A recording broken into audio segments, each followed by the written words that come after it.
the federal bureaucracy. Last part of our lecture is the federal bureaucracy. Right, just real quick, the federal bureaucracy, what is the federal bureaucracy? The legislative branch passes law. These laws can create agencies. They also fund these agencies in cycles, maybe annually or every so often. And they also have oversight over them to make sure that they're doing their job correctly. Okay? That's what the legislative branch does. But once the agencies are created, they go to the executive branch, where you have the president, who works with the first group, the cabinet. Underneath the cabinet are independent regulatory agencies, IRAs. There's those that report directly to the president. They're called IEAs, independent executive agencies. And part of independent executive agencies are government corporations. Okay, those are like government companies, like USPS that charges you for services. So, for example, we can have Homeland Security as a cabinet position. That's one. IRA would be Border Patrol or ICE. IEA is something like CIA, and government corporations are like USPS. So as nations become more complex, we will see more of the federal bureaucracy, sometimes referred to as the fourth branch of government. But remember, Congress can make laws, but they can't deal with every technical and complex issue, right? How do you write regulations over cryptocurrency? You need the SEC, right? Securities and Exchange Commission. How do you write policies over AI, all right? So there's so many new and ongoing issues.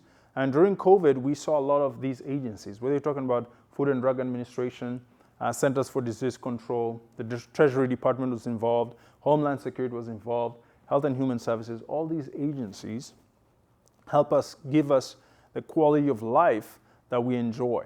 There are 15 cabinet positions, and underneath them are all these independent regulatory agencies. So when the president is sending an executive order, it's flowing down the pipeline to these different agencies to tell them how the president wants them to execute their mandates. All right, and then we have those independent executive agencies that are not in any cabinet positions, like NASA, CIA, right? But they report directly to the president, all right? Again, they're dealing with technical and complex issues. They write regulations. They can even issue fines when different companies do not follow regulations. So they promote these industries, but at the same time, they control and direct how specific industries should be ran. A good example is the Food and Drug FDA, Food and Drug, which starts as the Bureau of Chemistry, because during the Spanish-American War, American soldiers will receive foodstuffs that will be rotten. So we need a standard, right? What they do is they help us with standardization. Whether you're talking about sanitation, whether you're talking about education, whether you're talking about all these things, the federal bureaucracy helps with standardization and help us do with things.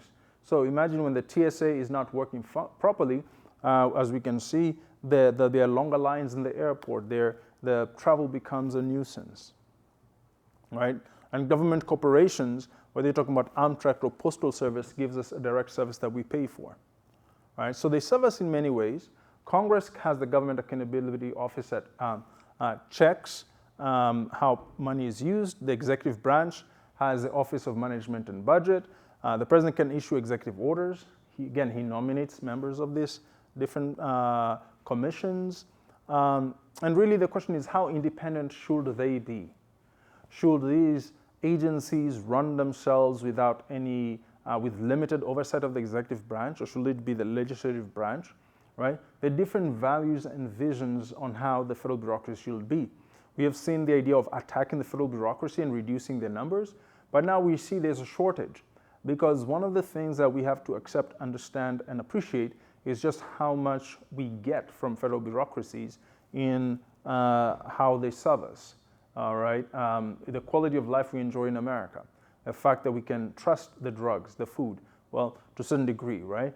comparative to other places in the world, right? So all those things are done because we have good, well-functioning bureaucracy. So a balancing of these experts. Now, to be said, 90% of them are not political appointees, right? 90% of them are civil servants who got this job because of their professions, because of their specialties. And so that's the federal bureaucracy of the United States of America.